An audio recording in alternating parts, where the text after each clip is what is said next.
वह शेरनी की तरह आई, मोर्चे पर सीधे सीधे उतरकर बैटिंग की, लड़ाई लड़ी और विजय भाव से बाहर आ गई। हम बात कर रहे हैं पश्चिम बंगाल की मुख्यमंत्री ममता बनर्जी की, जिन्होंने आज इतिहास रचा।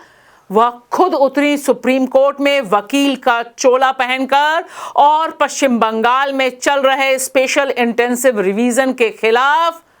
बड़ी बैटिंग की और विपक्ष के लिए रास्ता खोला कि जमीन पर उतर के हर मोर्चे का इस्तेमाल करना बहुत जरूरी है अगर आपको मतदाता के अधिकार की रक्षा करनी है, लोकतंत्र की रक्षा करनी है। नमस्कार दोस्तों, मैं आपकी दोस्त भाषा, आप देख रहे हैं बेबाक भाषा पे 2 टूक कार्यक्रम। आज जिस तरह से ममता बनर्जी ने सुप्रीम कोर्ट में वकील का चोला पहनकर लड़ाई लड़ी, सिर्फ पश्चिम बंगाल के लिए नहीं, दरअसल देश के लोकतंत्र को बचाने के लिए जो लड़ाई लड़ी, उसमें एक अलग ढंग की मिसाल पेश करती हुई नजर आई ममता बनर्जी। ममता बनर्जी ने साम दाम दंड भेद यानी हर मोर्चे को बिल्कुल सही सही इस्तेमाल करने का बीड़ा उठा रखा है और इसी क्रम में वह पहुंची देश की सबसे बड़ी अदालत में। एसआईआर जो पश्चिम बंगाल में चल रहा है, उसमें जिस तरह से लाखों नाम डिलीट हो रहे हैं, जरा सी स्पेलिंग की जो गलतियां हैं उनकी वजह से, जो लोग शिफ्ट हो गए हैं उनकी वजह से, या फिर उन बहुओं की लड़ाइयों को भी जमीन पर रखा उन्होंने सुप्रीम कोर्ट में, जो शादी करके आती हैं और उसके बाद उनके नाम डिलीट कर दिए गए हैं। यहां पर सीधे सीधे ममता बनर्जी ने आरोप लगाया कि दरअसल इस देश का चुनाव आयोग व्हाट्सएप आयोग बन गया है। जिस तरह से वह काम कर रहा है और पश्चिम बंगाल को निशाने पर लिया है, वह पश्चिम बंगाल के हित में नहीं है और वह हर मोर्चे पर लड़ेंगी, चाहे वो चुनाव आयोग के सामने प्रोटेस्ट करने का मामला हो या फिर अदालत में वकील बनकर अपने राज्य के लिए बैटिंग करने का मामला हो।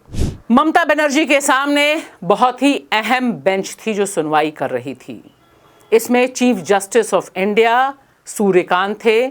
जयमाला बागची थे और वीएम पंचोली थे।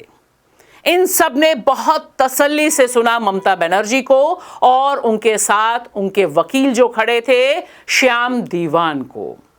साथ ही साथ सुनवाई के बाद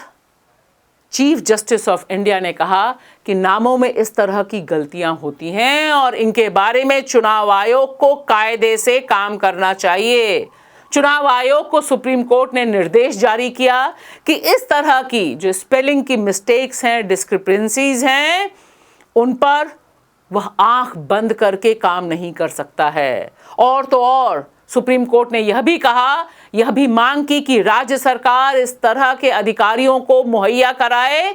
जो बंगाली नामों को सही ढंग से प्रोनाउंस कैसे किया जाता है या जो गड़बड़ियां हो रही हैं उसके बारे में चुनाव आयोग को गाइड कर सके। हम यह नहीं कह सकते अपने इस प्रोग्राम में कि इससे कितनी मदद मिलेगी। बंगाल में जो कोहराम चल रहा है, जिस तरह से डिलीशन चल रहा है, उसमें क्या फाइनली कोई राहत मिल पाएगी या नहीं, लेकिन ममता बनर्जी की जो पोस्चरिंग थी, उनका जो दांव था, वह निश्चित तौर पर बहुत कारगर साबित हुआ, क्योंकि जिस आंकड़ों के साथ वह मौजूद थी, उन आंकड़ों ने एक बात साबित की कि लाखों नाम जो डिलीट किए जा रहे हैं पश्चिम बंगाल में, उसके पीछे एजेंडा कुछ और है। यहां ध्यान दीजिए कि जो तथ्य पेश किए गए सुप्रीम कोर्ट में, वह आंकड़े बहुत इंपॉर्टेंट हैं। श्याम दीवान ने ममता बनर्जी के बगल में खड़े होकर बताया कि अनमैप्ड वोटर्स की जो संख्या चुनाव आयोग ने बताई है वह 32 लाख है और 1 करोड़ 36 लाख वोट ऐसे हैं, वोटरों के नाम ऐसे हैं जो इस तरह के स्पेलिंग मिस्टेक्स की वजह से, माइनर मिस्टेक्स की वजह से डिलीट कर दिए गए हैं। साथ ही साथ यह भी कहा कि तमाम मतदाताओं को 4-4, 5-5 घंटे लाइन में लगकर अपने नाम को ठीक कराना की मजबूर होना पड़ रहा है, जिसकी वजह से बड़े पैमाने पर पैनिक फैल रहा है, अफरा तफरी का माहौल है। और अंत में सबसे बड़ा सवाल, जिसका जवाब सुप्रीम कोर्ट के पास नहीं था, सीधा सवाल यह पूछा गया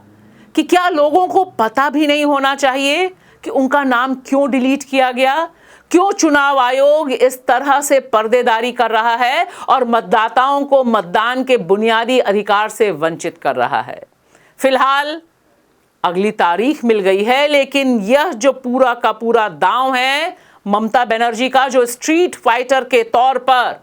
मशहूर हैं, नए नए तरीके से अपनी बात रखने, बात लोगों तक पहुंचाने के लिए जानी जाती हैं, ममता बनर्जी का वकील का चोला पहनकर